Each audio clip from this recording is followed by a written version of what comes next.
నిన్న రాత్రి Warangal Kakatiya వర్సిటీలో high tension వాతావరణం నెలకొంది. రిజిస్ట్రార్ మల్లారెడ్డి తీరుపై విద్యార్థినులు తీవ్ర ఆగ్రహం వ్యక్తం చేశారు. లేడీస్ హాస్టల్ గదిలో రిజిస్ట్రార్ను బంధించారు విద్యార్థినులు. ఇదొక ఆసక్తికర పరిణామం చెప్పుకోవచ్చు. ఇన్ఫాక్ట్ విద్యార్థుల యొక్క ఆగ్రహానికి ఒక నిదర్శనం చెప్పుకోవచ్చు. లేడీస్ హాస్టల్ గదిలో రిజిస్ట్రార్ను బంధించడం అంటే ఇది సామాన్య విషయం ఏం కాదు. ఇక పోతన హాస్టల్ దగ్గర అర్ధరాత్రి ఆందోళన కూడా చేపట్టారు విద్యార్థినులు. నిన్న రాత్రి విద్యార్థినులపై ఊడిపడిన పైపెచ్చులు, గదుల్లో పైపెచ్చులు ఊడిపడుతున్నాయని పలుమార్లు విన్నవించినా కూడా అధికారులు లేదంటే యూనివర్సిటీ రిజిస్ట్రార్ పట్టించుకోలేదంటూ కూడా విద్యార్థులు వాపోయారు. ఇక విద్యార్థుల ఆందోళనతో హాస్టల్ దగ్గరికి వచ్చారు రిజిస్ట్రార్. ఇక రిజిస్ట్రార్ మల్లారెడ్డిని లోపల నిర్బంధించారు అమ్మాయిలు. రిజిస్ట్రార్ వెంటనే రాజీనామా చేయాలంటూ కూడా డిమాండ్ చేశారు. ఇక పోలీసులు రావడంతో మరింత హైటెన్షన్ వాతావరణం నెలకొంది. విద్యార్థినులకు పోలీసులకు మధ్య తీవ్ర వాగ్వాదం చోటు చేసుకుంది. హాస్టల్లో సరైన వసతులు లేవని, పాములు కుక్కలు గదుల్లోకి వస్తున్నాయని ఆవేదన వ్యక్తం చేశారు. కుళ్ళిన గుడ్లు పెడుతున్నారని ఎన్నోసార్లు చెప్పినా స్పందన లేదంటూ కూడా విద్యార్థులు ఆగ్రహం వ్యక్తం చేశారు. కొత్త బిల్డింగ్ లోకి తరలిస్తామని హామీ ఇవ్వడంతో చివరకు ఆందోళన విరమించారు విద్యార్థినులు. సో బహుశా ఈ పోతన హాస్టల్ అనేది కాకతీయ యూనివర్సిటీ పరిధినటువంటి ఈ గర్ల్స్ హాస్టల్ అనేది ఆ యూనివర్సిటీ ప్రారంభించినప్పుడు తొలినాళ్ళలో యూనివర్సిటీ పునాదులు వేసినప్పటి హాస్టల్. సో పైపెచ్చులు ఊడిపోతున్నాయని చెప్పి పలుమార్లు హాస్టల్ రిజిస్ట్రార్కి యూనివర్సిటీ అధికారులకి కంప్లైంట్ చేసినా కూడా పట్టించుకోలేదట. నిన్న సాయంత్రం అంటే సుమారుగా డిన్నర్ టైంలో విద్యార్థులందరూ కూడా అటు డిన్నర్ చేస్తున్న టైంలో బహుశా అక్కడ థ్యాంక్ గాడ్ ఎవరు కూడా విద్యార్థులు లేరు. ఒక్కసారిగా మీరు చూడొచ్చు విజువల్స్లో ఎంతటి స్థాయిలో పెచ్చులు ఊడిపడ్డాయనేది. ఒక ఒక ఒక పూర్తిగా కూడా ఆ రూమ్ ఉన్నటువంటి పూర్తి ఆ మొత్తం కూడా ఒక్కసారిగా ఆ పెచ్చు ఊడిపడడంతో ఆ బెడ్ మీద కావచ్చు, ఆ ఇతర సామాగ్రి మీద కూడా ఆ సిమెంట్ పెచ్చు అక్కడ పడి ఉన్న దృశ్యాలు మనం గమనిస్తున్నాం. సో మొత్తం మీద కాకతీయ హాస్టల్లో నిన్న కాకతీయ యూనివర్సిటీలోని పోతన హాస్టల్లో ఒక్కసారిగా అక్కడ హైటెన్షన్ వాతావరణం నెలకొంది. అయితే విద్యార్థులు కూడా ధర్నా చేపట్టారు. అక్కడ విద్యార్థులు ఆందోళన చేపడుతున్న నేపథ్యంలో రిజిస్ట్రార్ మల్లారెడ్డి అక్కడికి చేరుకున్నారు. దీంతో మల్లారెడ్డిని లేడీస్ హాస్టల్లో బంధించారు విద్యార్థినులు. ఇక పోలీసులు అక్కడికి చేరుకున్నారు. ఇక రిజిస్ట్రార్ మల్లారెడ్డి తమనందరినీ కూడా కొత్త బిల్డింగ్లోకి మారుస్తామని చెప్పడంతో వారందరూ కూడా ఆందోళన విరమించారు. ఎస్ మాట్లాడదాం. బిఫోర్ మనం వెంకటరత్నంతో మాట్లాడే ముందు ఒకసారి అక్కడైన విద్యార్థుల ఆందోళనకు సంబంధించి తర్వాత రిజిస్ట్రార్ మల్లారెడ్డి కూడా మాట్లాడారు. ఏం మాట్లాడారో చూద్దాం.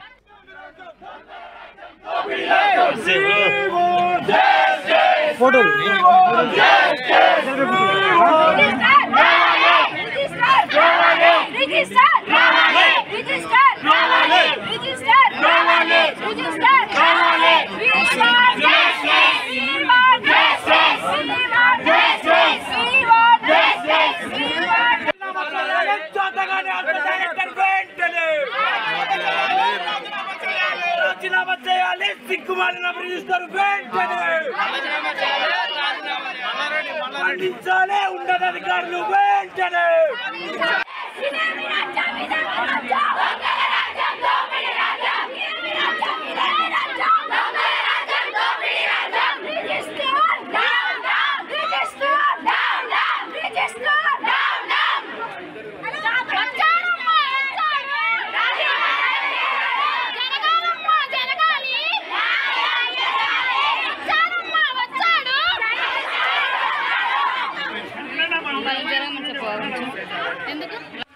రేపు పొద్దున్నే మొత్తం సమ్మక్క సరక హాస్టల్ రెడీగా ఉంది. రూమ్కు ఆన్సర్ రేపు పొద్దున షిఫ్ట్ చేస్తాం. రేపు పొద్దున షిఫ్ట్ చేస్తామని చెప్తున్నాను కదా. ఫైనల్ ఇయర్ ఎగ్జామ్స్ అయిపోయినాయి కాబట్టి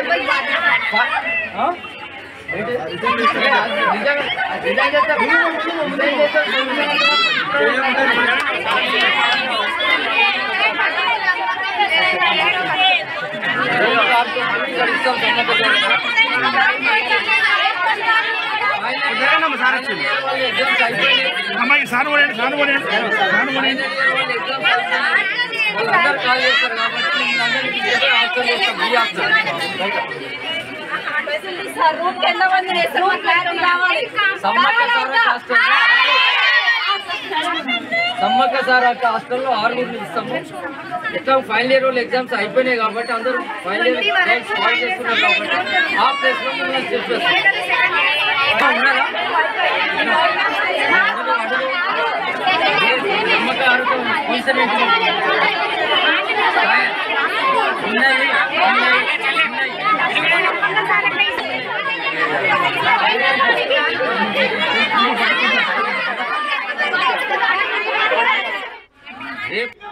కాకతీయ యూనివర్సిటీలోని పోతన హాస్టల్లో నిన్న సాయంత్రం సుమారుగా 8-9 గంటల వస్తున్న సమయంలో ఒక్కసారిగా బిల్డింగ్ పైపెచ్చి ఊడిపడింది.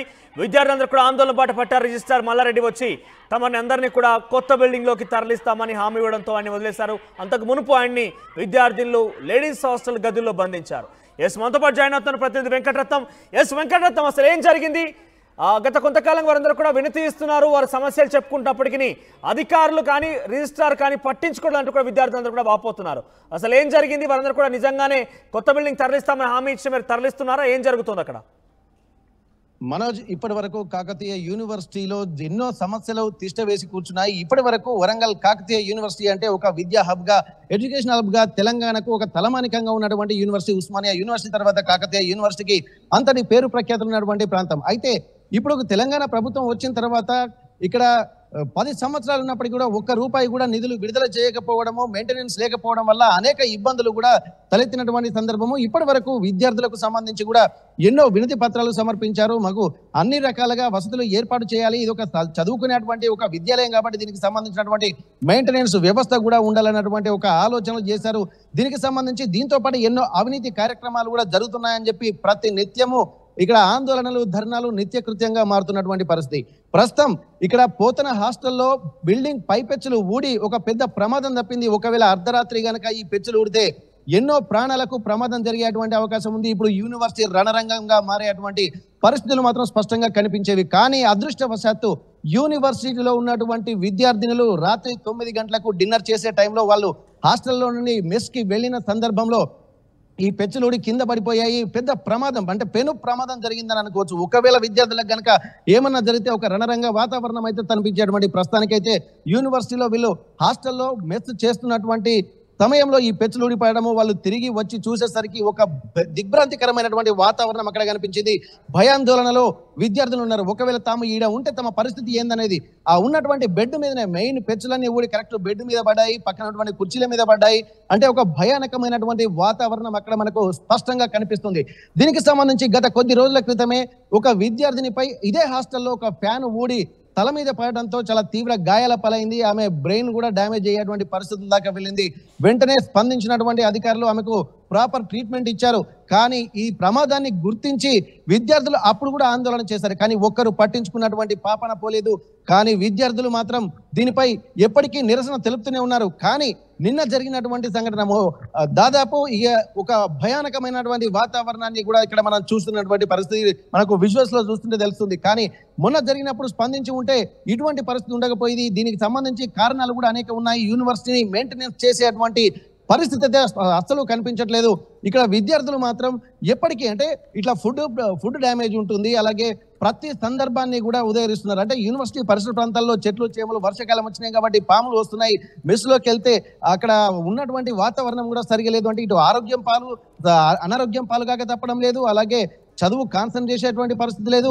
హాస్టల్లో ఉంటే భయంగా బిక్కుమంటూ బతకాల్సినటువంటి పరిస్థితి. అంటే మేము చదువుకోవడానికి వచ్చామా, లేకపోతే ఈ భయానకమైనటువంటి వాతావరణంలో ఒక జైలు గదిలో బంధించినట్టు మేము ఉండాల్సిందా? ఇది ఏం వాతావరణం? అసలు యూనివర్సిటీ వాతావరణమే లేదన్నటువంటి ఒక ఆందోళన వాళ్ళలో కనిపిస్తుంది. గతంలో కూడా ఇటువంటి ఘటన చోటు చేసుకున్నట్టుగా చెప్తున్నారు. ఫ్యాన్ కి సంబంధించి కూడా ఊడిపడింది, ఒక విద్యార్థిని మీద తలపై పడింది, చాలా బలంగా దెబ్బ కూడా తాకినట్టు చెప్తున్నారు. సో అప్పుడు అధికారులు ఎటువంటి చర్యలు తీసుకున్నారు? అటు అక్కడ రిపేర్ కావచ్చు, మరమ్మతులు కావచ్చు అని దానికి సంబంధించి ఆలోచన చేశారా? అసలు రిపేర్ కాదు కదా, దీనికి సంబంధించి పట్టించుకున్నటువంటి విషయమే లేదు. అప్పుడు పట్టించుకుంటే ఈ ప్రమాదం జరిగేది కాదు. ఎందుకంటే దీనికి సంబంధించి ఈ యూనివర్సిటీ ఎప్పుడైతే ప్రారంభించారో అంటే దాదాపు 70 సంవత్సరాలకు పైగా ఈ యూనివర్సిటీ ప్రారంభం నాటి బిల్డింగ్ ఇది. అంటే అప్పటి నుండి ఇప్పటి వరకు అంటే అప్పుడు డంగు సున్నం తోటి ఇక్కడ పైపెచ్చులు బిల్డింగ్లు కట్టారు. ఇప్పుడున్నటువంటి టెక్నాలజీ అప్పుడు లేదు, కానీ అది కూడా గట్టిగానే ఉండేది. కానీ దీన్ని మెయింటెనెన్స్ ప్రాపర్ గా మెయింటెనెన్స్ చేస్తే ఇటువంటి పరిస్థితులు ఉండకపోయేది. అప్పుడు కట్టినటువంటి బిల్డింగ్లు ఇప్పటిదాకా ఎలాంటి రిపేర్లు లేకుండా ఉన్నాయి.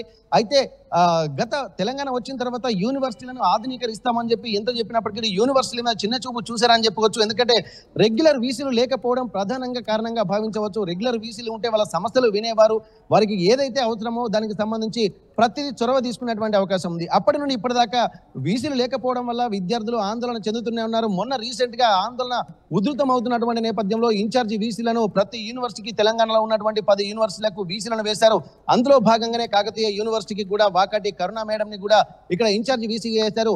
వెంటనే హడావుడిగా అక్కడ ఉన్నటువంటి అధికారులను అలాగే ఉన్నతమైన విద్యార్థి నాయకులను పిలిపించి ఒక సమీక్ష సమావేశాన్ని మాత్రం నిర్వహించారు. కానీ అప్పటి నుండి ఇప్పటి వరకు మళ్ళీ వచ్చిన దాఖలాలు దానికి సంబంధించి పట్టించుకున్నటువంటి పాపన పోలేదు. దీనికి సంబంధించి అప్పుడు అంటే కొంత సెంట్రల్ గవర్నమెంట్ నుండి కూడా ఒక యూజీసీ నిధులకు సంబంధించి కూడా దాదాపు ఒక 4 కోట్లు అంటే రూసా నిధులు అంటారు వాటిని 4 కోట్ల రూపాయల ఫండ్ వచ్చింది. కానీ దీన్ని ఖర్చు పెట్టాలంటే ఒక ప్రణాళిక ఉండాలి, దీనికి ఒక కమిటీ వేయాలి. కానీ ఇది లేకపోవడం వల్ల డబ్బులు వచ్చినప్పటికీ కూడా అవి ఒక నిరుపయోగంగానే ఉన్నాయి. ఒకవేళ వస్తే రిపేర్లు చేసి విద్యార్థులకు ఒక సరైనటువంటి మెరుగైనటువంటి వాతావరణం కల్పించేటువంటి అవసరం అయితే కనిపించేది. కానీ కనీసం పట్టించుకున్నటువంటి విజన్ లేదు. అంటే విద్యార్థులకు ఏది కావాలో ముందే ఆలోచించి వీళ్ళు ఏర్పాటు చేయాల్సింది పోను వీళ్ళు విద్యార్థులు ఆందోళన చేస్తున్నా కానీ పట్టించుకుంటలేరంటే ఎంత నిర్లక్ష్యంతో యూనివర్సిటీలు వ్యవహరిస్తున్నాయనేది మనకి ఇక్కడ స్పష్టంగా కనిపిస్తుంది.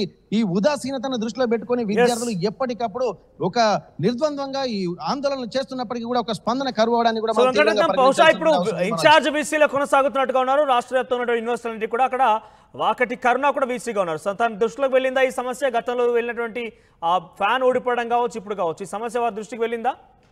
యూనివర్సిటీలకు వీసీలను అంటే 10 యూనివర్సిటీలకు వీసీలను కేటాయించినటువంటి సమయంలో 2 రోజుల్లోనే యూనివర్సిటీకి సందర్శించారు వాకాటి కరుణ గారు. వచ్చిన తర్వాత గతంలో వరంగల్లో కూడా జిల్లా కలెక్టర్ గా పనిచేసినటువంటి ఒక అనుభవం ఉంది. అప్పుడు అక్కడ వరంగల్లో ఉన్నటువంటి సమస్యల మీద అనేకంగా స్పందించి ఒక కొత్త ప్రణాళికలకు రూపకల్పన చేసినటువంటి ఒక అనుభవం వాకాటి కరుణకు ఉంది. కానీ దీన్ని దృష్టిలో పెట్టుకొని వరంగల్లో ఉన్నటువంటి యూనివర్సిటీని కూడా ఒక ఆధునీకరిస్తారు, ఒక ఇనిషియేషన్ తీసుకొని ఒక మెరుగైనటువంటి ఎప్పటికే ఆందోళన జరుగుతున్నటువంటి నేపథ్యంలో దీనికి ఒక ఫుల్ స్టాప్ పెట్టాలి, ఒక రెగ్యులర్ వ్యవస్థను మంచి ఇంటర్నేషనల్ స్థాయిలో ఒక ప్రమాణాలను స్వీకరించాలనేటువంటి ఒక ప్రణాళికతోటి ఇక్కడ వాకాటి కరుణను నియమించడం జరిగింది. ఎందుకంటే గత అనుభవాల దృష్ట్యా. కానీ వచ్చిన తర్వాత వీరికి సంబంధించి సమస్యలను తెలుసుకున్నారు. అలాగే యూనివర్సిటీలో ఉన్నటువంటి అధ్యాపకులను అలాగే ఆచార్యులను ఉన్నటువంటి రిజిస్టర్ను కూడా కలిసి కూడా అన్ని సమీక్ష సమావేశం నిర్వహించారు. కానీ ఫలితం మాత్రం శూన్యంగానే ఇక్కడ మనం చెప్పుకోవచ్చు. ఇప్పుడున్నటువంటి సమస్య కూడా దృష్టికి వెళ్ళింది. కానీ ఎంత స్పందిస్తారన్నది ఇక్కడ ప్రశ్నార్థకంగా మారింది. మనోజ్ రైట్. వెంకటరత్నం, ఈ ఓవరాల్గా కాకతీయ యూనివర్సిటీకి సంబంధించిన పోతన హాస్టల్లో లేడీస్ హాస్టల్లో ఒక్కసారిగా బిల్డింగ్కి సంబంధించిన పైపెచ్చు ఊడిపడింది. అయితే అక్కడ ఆ సమయంలో ఎవరు కూడా అక్కడ విద్యార్థులు లేకపోవడం కొంత మనకందరూ కూడా కొంత గుడ్ న్యూస్గా చెప్పొచ్చు. ఎందుకంటే ఆ సమయంలో కనుక డెఫినెట్గా ప్రమాదం సంభవించి ఉండేది. కానీ ఆ సమయంలో అందరూ కూడా డిన్నర్కి వెళ్ళినట్టుగా తెలుస్తోంది. అందరూ కూడా నిన్న సాయంత్రం సమయం కాబట్టి డిన్నర్ వెళ్ళిన టైంలో ఒక్కసారిగా ఆ పైపెచ్చు ఊడిపడింది. గతంలో కూడా ఆ హాస్టల్లోనే ఒక ఫ్యాన్ ఊడిపోయి విద్యార్థిని మీద పడింది కూడా. అప్పుడు కూడా కొంత ప్రమాదం సంభవించింది. ఆ విద్యార్థిని కొంత గాయాలయ్యాయి కూడా. అయినప్పటికీ అధికారులు రిజిస్ట్రార్ వీసీ ఎవరు కూడా పట్టించుకోకపోవడం కారణంగానే ఈ ఆందోళన మరింతగా ఉధృతం చేశారు విద్యార్థులు మొత్తం కూడా.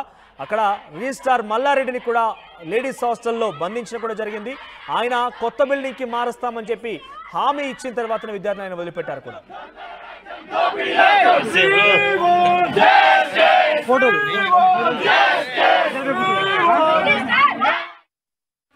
రేపు పొద్దున్నే మొత్తం సమ్మక్క సరకారు హాస్టల్ రెడీగా ఉంది. రూమ్కు 6 చొప్పున రేపు పొద్దున షిఫ్ట్ చేస్తాం. రేపు పొద్దున షిఫ్ట్ చేస్తామని చెప్తున్నాను కదా. ఫైనల్ ఇయర్ ఎగ్జామ్స్ అయిపోయినాయి కాబట్టి